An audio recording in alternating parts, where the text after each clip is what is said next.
Hi, welcome back to Frisky, a podcast all about sexuality and marketing with Daniela and Athanasia. Welcome back. Today we have with us a great guest. I'm so happy that we're recording this episode today.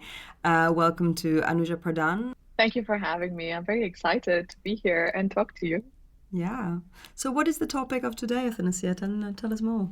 Today we'll be talking about fantasy and romance books and women's experiences with the genre, a research that Anuja and myself are working on at the moment.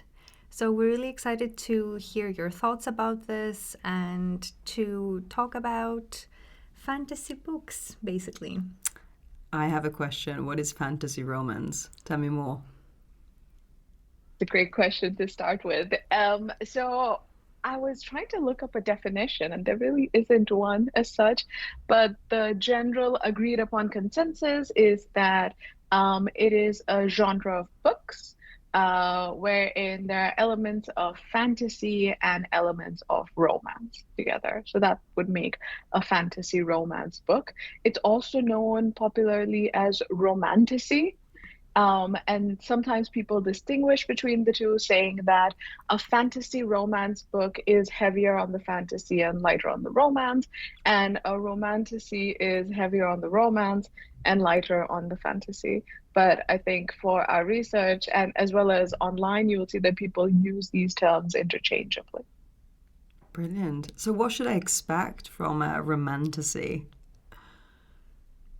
You would usually expect a fantasy setting, right? So there will be some sort of magic, there will be dragons, perhaps, magical creatures, magical species, so elves and orcs and things like that, along with humans, most times. And most of the popular fantasy romance books usually involve a young or youngish woman who's usually human as the protagonist, and her adventures in a fantasy setting and her romantic experiences with either other humans with magical abilities or non-human species as well. So like fae or elves or orcs.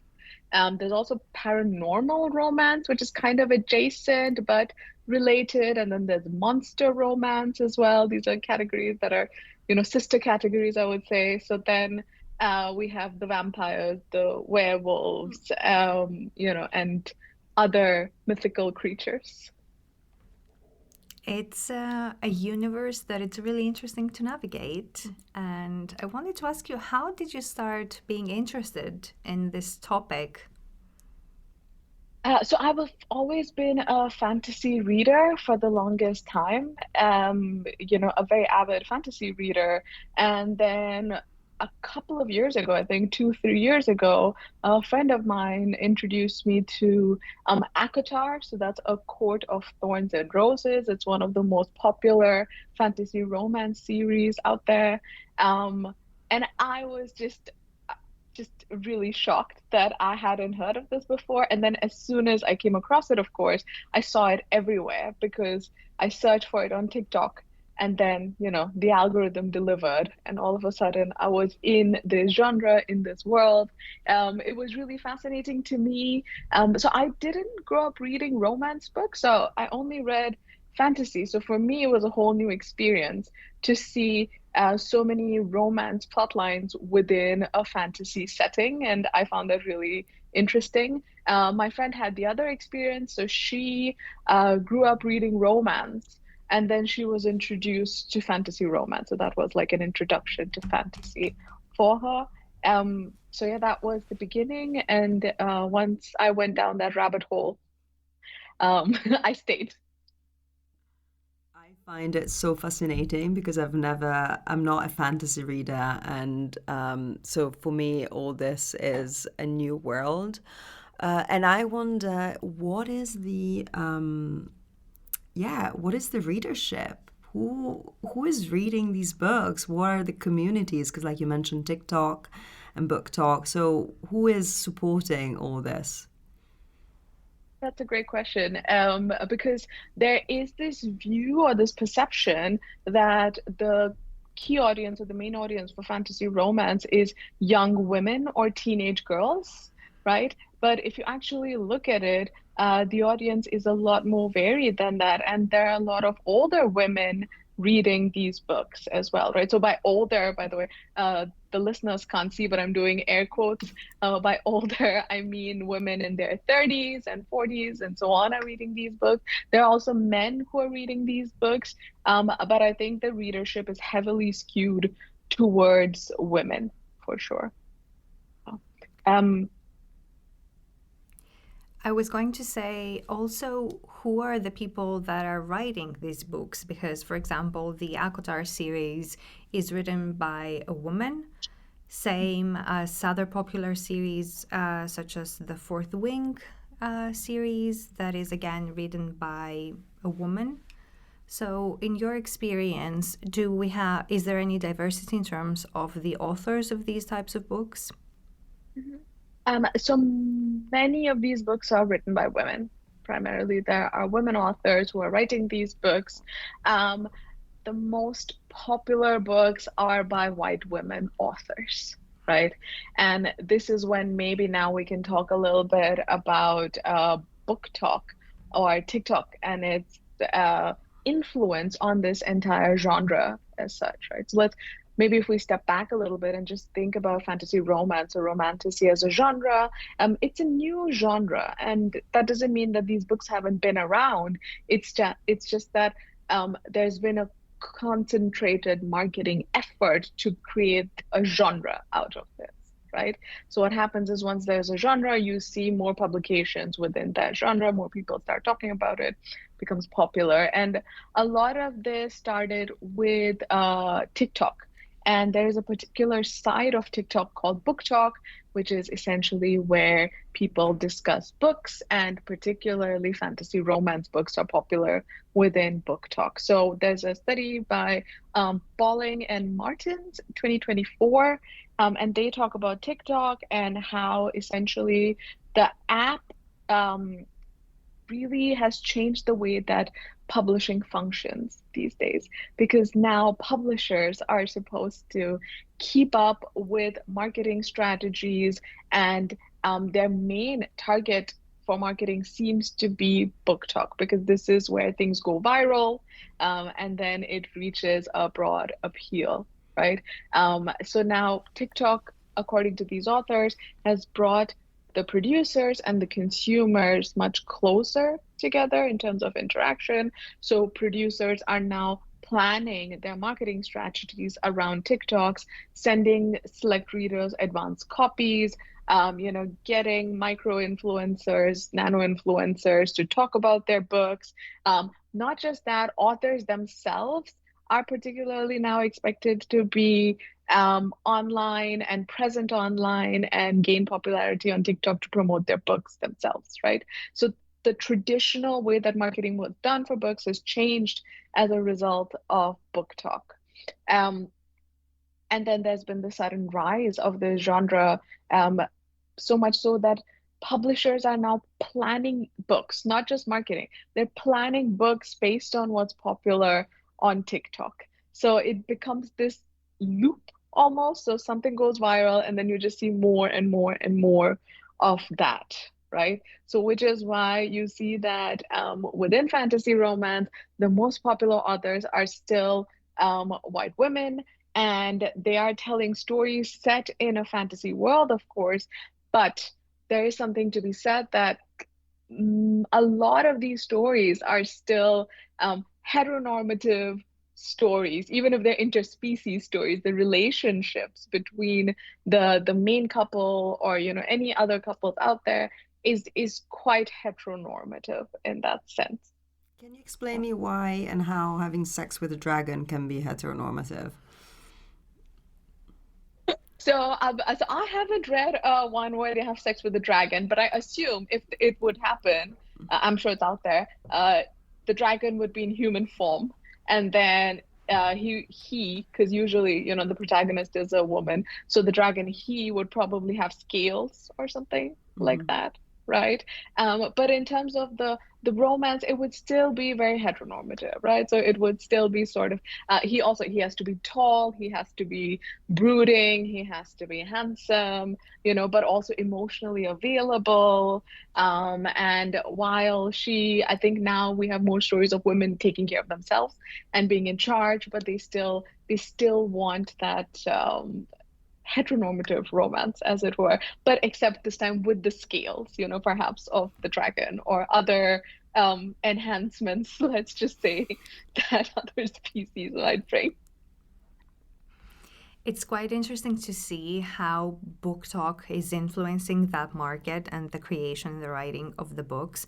For example, if you go in traditional bookstores, you will see on the books saying #1 on book talk or recommended on book talk, which is quite interesting because we also are observing now with this research study that there are communities on Facebook, communities on Instagram, of course, Reddit, where they discuss and have micro influencers promoting these books in those platforms as well. But it appears that Book Talk is the platform that is reaching out the mainstream, even though these readers are not necessarily a part of those online communities, but they are aware of Book Talk. I wanted to talk to you a little bit about those micro influencers as well and how the market works, because we've seen that, for example, on Instagram, they review a lot of these books in a way that appears to be the fast fashion of publishing, in the way that they are created very quickly and they're sold out to consumers in a way that resembles fast fashion. And we have people referring to the genre as fast fashion. What are your thoughts around this? So, in the initial phase of our study, we've been looking at some Reddit data and TikTok videos to sort of see the online discourse around these books, right? So, not just within fans of fantasy romance, but also just generally amongst readers. What do they think about fantasy romance? And like Athanasius said, it seems to be that they think about this as a guilty pleasure, right? Or fast fashion, or I think it was called popcorn entertainment, things like that, right? So almost like I think in our data, we saw somebody say this is the reality TV of books. So, there's it's devalued. It's not considered a legitimate form almost, right? And I do agree that there is a certain way in which it's marketed often on Book Talk, which does seem to give this air of perhaps a lack of substance, which is not always the case. So a lot of these views are coming from people who haven't read the books, right? Who've only seen the marketing perhaps of these books, but maybe not read the books themselves. So they feel that there must be a lack of substance here because on TikTok, you'll have people do these speed reviews, right, of books. And they won't even talk about the plot so much. Sometimes they'll just talk about the tropes that are in the books. So this book is for those of you who like enemies to lovers. This book is for those of you who like grumpy sunshine. This book is for, so on and so forth. So the tropes, because we see these tropes repeated again and again in this genre. That being said, of course, we see tropes repeated in literature. We see tropes repeated in movies and TVs, right? I mean, there's a whole website called tvtropes.com, which tells you all of the different tropes and where you can find them in different media. But the difference here is that the tropes are used for marketing. So even authors have caught on to this, and especially newer authors, self-published authors will promote their books with these tropes, right? So if you like, enemies to lovers, then you will like this book, things like that. So then there is a sort of, I think, almost misconception that because these books are marketed based on tropes, they only have the fluff and they lack substance, which is not always the case, right? So there is that. But that being said, the genre is being pushed towards almost fast fashion like publishing. So authors are being made to write faster and faster and then publish more books in a series, because there are financial motivations, obviously, for publishers to publish more books and to get them out quickly, because all of this is built on a lot of hype, on a lot of virality. So you have to, capture the moment and stay on trend. So as long as it's trending, you're going to be selling those books, which means that authors are told to really come out with things quickly. And as a result of this, we have seen that there is a sort of I don't know, I feel like the editorial standards are a little bit lower sometimes in a lot of these books, especially there is a publisher called, I think, Red Tower Books, which is notorious for getting authors to publish more and more as quickly as possible, just to get the stories out there. There's also an aestheticization of reading as a result of the genre, right? So now it's not just about the reading, but it's about the book, and it's about collecting the book in different formats or special editions with spray painted edges, right? Or a new edition with an extra bonus chapter. So you'll have one book released in around maybe 5 different formats, and then or 5 different versions of the book, and then people will go out and want to collect all those different versions to display on their bookshelves. So there's also almost a promotion of overconsumption in a way through the genre that we must acknowledge. Do you think that the devaluation of the genre is linked also to the readership and to this very feminine world and women-driven world, or do you think it would happen anyway because of this sort of the genre per se maybe is considered at the fringe of literature, let's put it this way?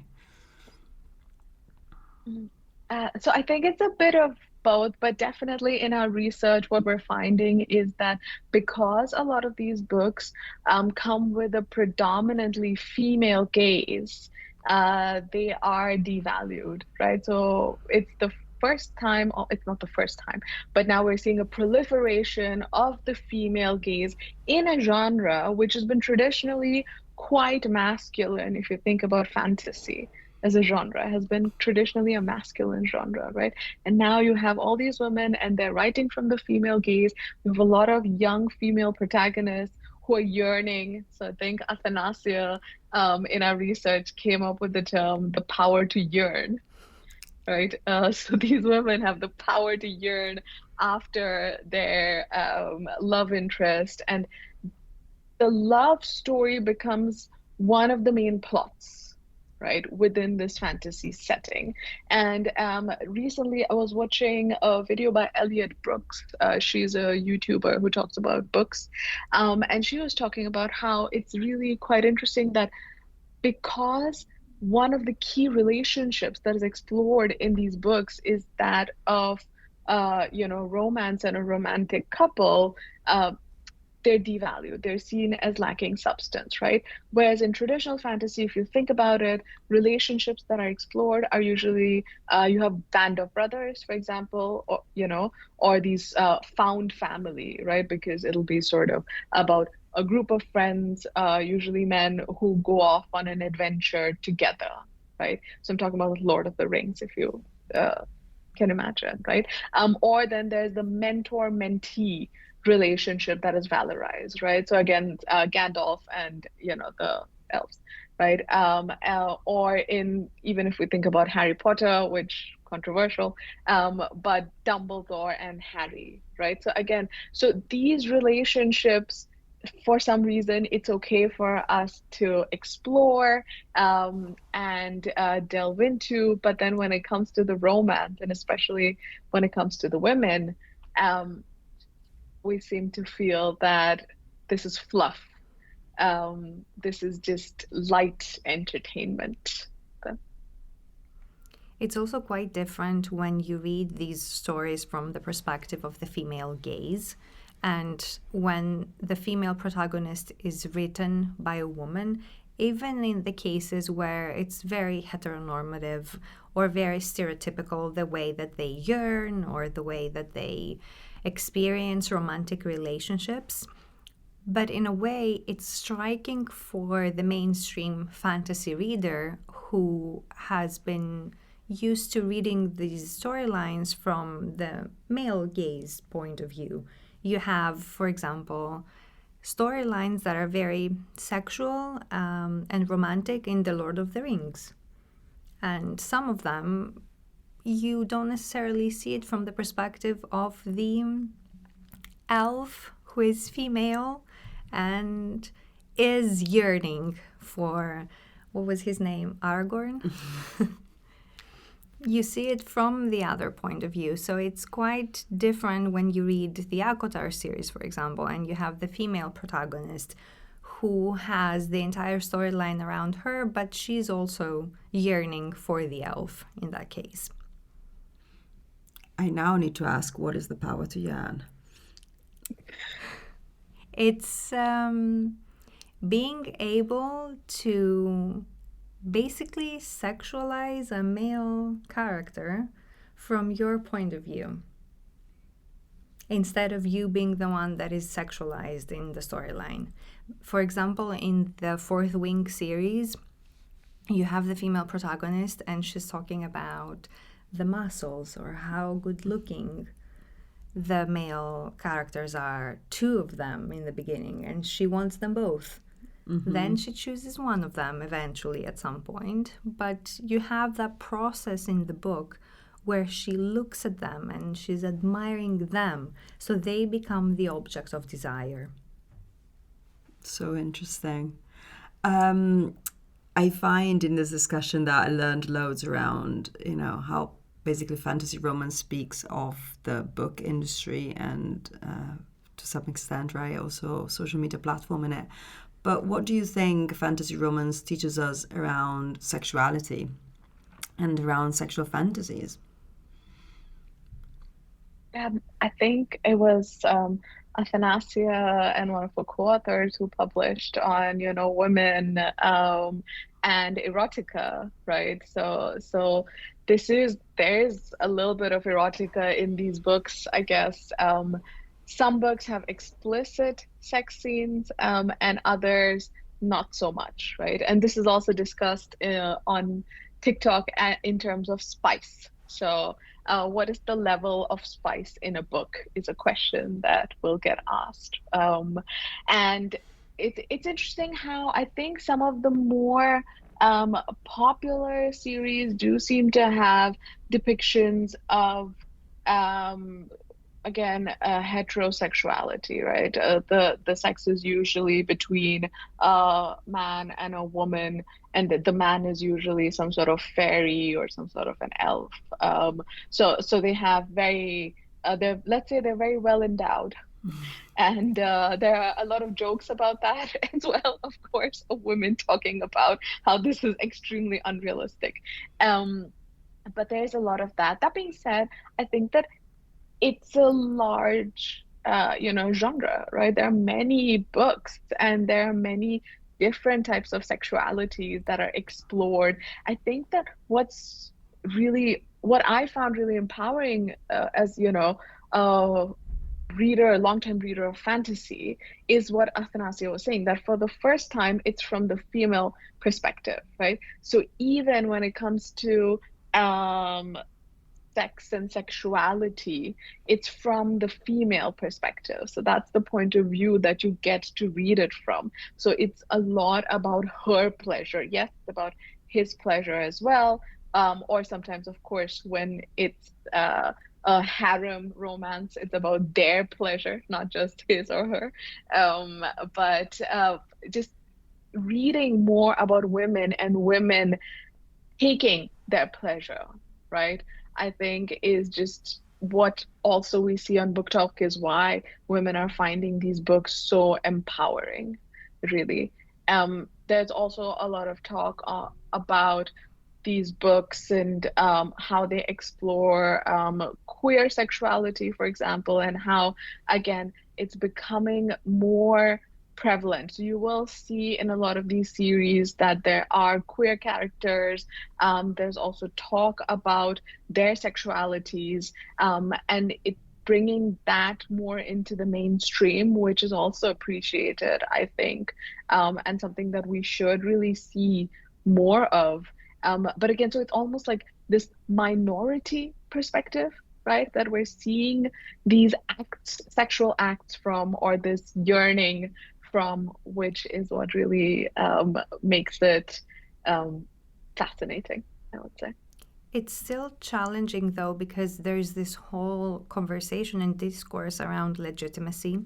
So when we are talking about all the progress that we're making in terms of sexuality and women's sexuality or queer expressions of sexuality in these books, then there is this other side of delegitimizing the genre and, in a sense, again, denying permission to experience sexuality in these ways for all these people who are engaging with these books. And then you have all these conversations around it being a guilty pleasure because it's not considered a legitimate genre. Whereas when you have these mainstream fantasy books that have tropes and have conversations around pleasure and sexuality, but it's from the male gaze perspective, then it's a legitimate genre and it's not a spicy novel or erotica. Yeah, so Hakala and colleagues, they talk about sort of three types of legitimacy when it comes to consumption, right? So there's the pragmatic legitimacy, which is that, is this consumption beneficial, right? Then there's the moral legitimacy, is this consumption normative? And then there's the cognitive legitimacy, which is, does this consumption make sense? So when it comes to these books, they're kind of going against particularly the moral and cognitive legitimacies that have been established in this genre, right?